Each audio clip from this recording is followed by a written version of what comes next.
à temps au mot parce que n'a pas savoir mot mais en réalité on appelle un mot parce que vous trahir biso abuso bana bino mo le kaming biso bana bino mo pesa na kanda donc ça va bino que bilenga turo ba bilenga ote ba kalate ba bilenga te o tout monde a na ba temps passé na la deuxième république to première république tu vois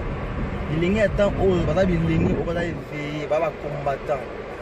ba vrai combattant la combattant na bino te o wa distraction au sala bon ba au sala bon partout vous allez combattant vrai combattant ba bilenga temps o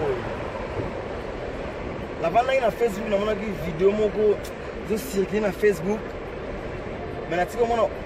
attaque congolais moko ti attaque jeune moko ti azwa tana ya ko commander ya ko lobela sur vidéo wana bataka bakara mais batovanda mingi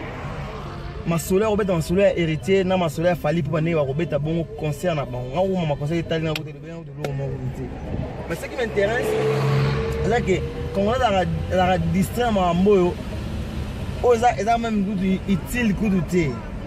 le long mingi to bi ko barake to soutenir Kabila to liara monga Kabila to sala boye to sala boye chose grave na ke na Facebook na moni vidéo mo boye ndele mo bavandi na e ndele mo na kati ya parlement na bango azo ba sir assassinat azo ba sir passe ya Congo azo ba sir ma tout ma bezo le kana Congo na biso na éviter ndela pa aller mongo pas président Kabila Kabange cela nga passe na maintenant ça moi vidéo open au tuna bande ko na mutuna o parce que vous va biso lia mongo Kabila so bi ke za Kabila te mdabo ma Congo et za Kabila te ndo ça que passe à Congo continuer ba ke bo zo finga so ba zoba bo finga biso taba tumo ta mayele te bo finga biso bo finga so bo finga biso na ngi na table vidéo o bo me ka la vidéo est-ce que tata wana ba mundele a libre mongo ya président Kabila Kabange parce que expliquer bien que ba crime de ça la macabre assassinat à musée Kabila ba diamant la guerre entre Congo na Rwanda ma mutu zo le kama beza ba impérialiste za ba mindele ba ba osala ke ma besa ma Congo na biso bande ko nga surtout mingi na bino bilenge na senga na bino bina bolimbi bande ko to na conscience bina ya bo moto tout le gâteau ba nini auto lingo sala parce que tout ko na distraction bande ko so ba diaspora o ba mbenga ba combattant te o distraire bino ba biloba loba n'importe quoi ko ma ba biloba mo zanga tina et ça passe vraiment et ça passe na moi nga sala vidéo open on sabino que toujours va passe na maman zo leka vidéo na tête no vidéo mo mukela mo vidéo mo je crois ba 3 ou 4 minutes soit un retard là on sala analyse. Tiens, tu n'as pas chaque fois qu'il y a autant en charge de l'impérialisme. Mais pourquoi on est est-ce que ma bé à Congo pourquoi il y a Afrique qui n'a pas bon pourquoi Congo a besoin de bon tout n'a pas mis en charge de l'impérialisme pour qu'il y ait autant la rawana. Comme on a besoin de bis tout ça, ce qui n'est pas ça promotion à Moutomo non. Tout ça met fois. Tout soutenir à présent Kabila ténèbre au Kansaka, car ce soutenir un kit ya beaucoup de ça Congo za libre. Que Moutomo ça au côté na beaucoup de wana azala libre pour diriger mboka na biso. Moutomo za libre pour diriger azala moi dire ay ba que constitution azala constitution selon qui beaucoup na biso, selon qui beaucoup na biso, selon biso africain que selon mindele. Na tena vidéo wana au finga on solution te. Pour bino ngame au finga ta bino ba ta BDK na singa bino ta BDK. Bo kota na posa fumukima po ba fumukima ngalingini fumukima posa neza nini parce que tant oda 4e génération bo kitabo mata président Kabila kolongwa na pouvoir de timaka moi o fumukima ngalobaka erokisama bo na tele vidéo to peut bon à la prochaine. Merci. Monsieur Schaffhauser. Chers collègues, la région des Grands Lacs est la plus grande catastrophe humanitaire. Ce n'est pas la Syrie dont nous avons parlé, plusieurs millions de morts. C'est un pays que je connais bien comme président de l'Institut européen de coopération. J'ai l'ONG la plus importante, je présidais la ONG la plus importante,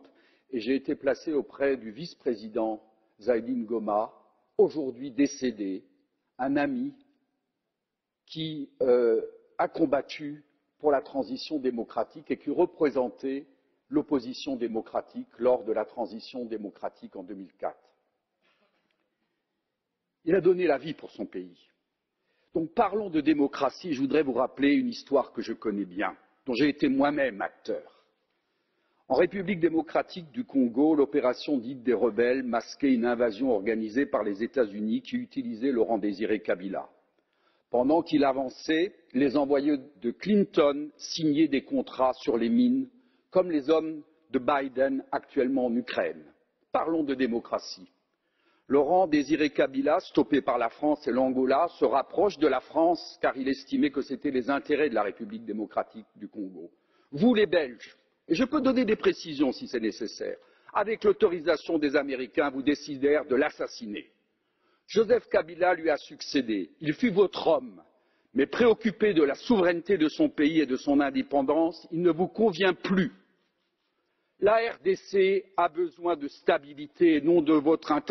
interventionnisme orienté selon des intérêts variables. Toute nouvelle instabilité dans cette zone équivaut à condamner à nouveau à mort des millions de civils. C'est toute l'Afrique subsaharienne qui s'enfoncera dans le chaos si cette région tombe à nouveau dans le chaos.